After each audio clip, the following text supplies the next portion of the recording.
ఈరోజు దేవుని వాగ్దానం హోషేయ గ్రంథము 14వ అధ్యాయం 5వ వచనం. చెట్టునకు మంచు ఉన్నట్లు నేను అతని కొందును. చెట్టునకు మంచు ఉన్నట్లు నేను అతనికి ఉందు. ఈ అధ్యాయం ప్రవక్త అయిన హోషేయ ప్రవచించినది. ఇశ్రాయేలును గురించి చెప్పబడిన ప్రవచనం. ఇశ్రాయేల్ ప్రజలు అనేక మార్లు దేవుని విడిచి లోకము తట్టు తిరిగి ఆయనను విసర్జించిన వారుగా ఉండి ఎంతో దీనదశకు వచ్చేశారు. ఈ పరిస్థితిలో వారు దేవునికి 14వ అధ్యాయం 3వ వచనంలో ఇలా నిర్ణయించుకొని పశ్చాత్తాపపడి వారి పాపాన్ని ప్రభువు దగ్గర ఒప్పుకుంటారు.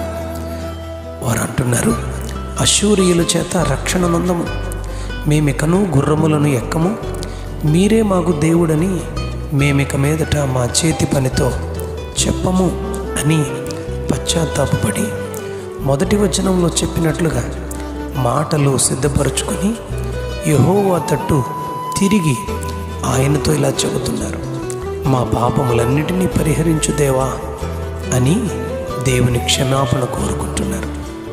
ఈ స్థితిలో ఎవరైనా దేవుని యొద్దకు తిరిగి వచ్చినట్లయితే వారిని దేవుడు ఎంతో అద్భుతంగా వాగ్దానాలు చేస్తాడు. మీరే మాకు దేవుడని ఇక మీదట మా చేతి పనితో చెప్పము అంటారు. ఆ పరిస్థితిలో దేవుడు 7 విధములైన దీవెనలు ఈ అధ్యాయంలో ఇస్తానని వాగ్దానం చేస్తారు. దానిలో ఈ వాగ్దానం 3వది, చెట్టునకు మంచు ఉన్నట్లు నేను అతని కొందును అనేది. తప్పిదము గుర్తించి మానవుడు ఎప్పుడు దేవుని తట్టు తిరుగుతారో అప్పుడే ఈ విధమైన దీవెనలు దేవుడు అనుగ్రహించడం చూస్తాం.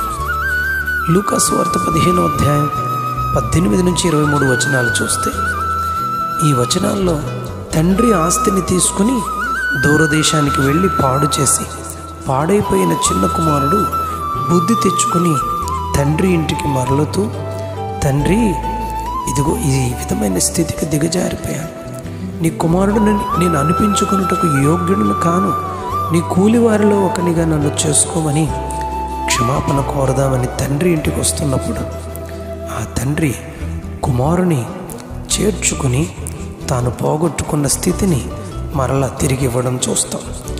అలాగే లూకా సువార్త 19వ అధ్యాయం 5 నుంచి 9 వచనాల్లో సుంకపు గుత్తదారుడైన జక్కయ్య తన పాపాన్ని ఒప్పుకొని యేసయ్యను తన ఇంటిలోనికి చేర్చుకుని ఆస్తిలో సగము బీదలకిస్తానయ్యా, అన్యాయముగా తీసుకున్న వారికి తిరిగి 4 అంతలు ఇస్తానని నిర్ణయించుకోగానే దేవుని మాట, ఇతడును అబ్రహాము కుమారుడని యేసయ్య ప్రకటిస్తాడు.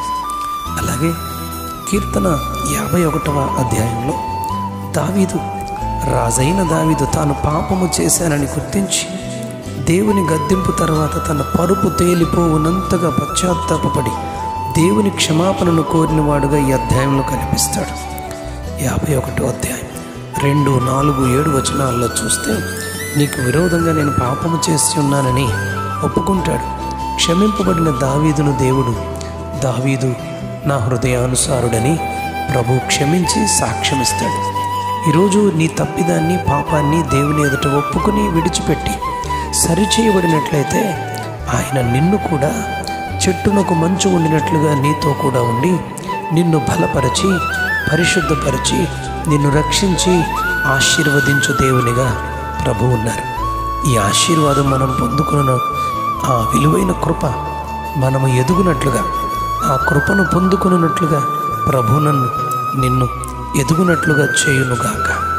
ఆమేన్, ఆమేన్, ఆమేన్.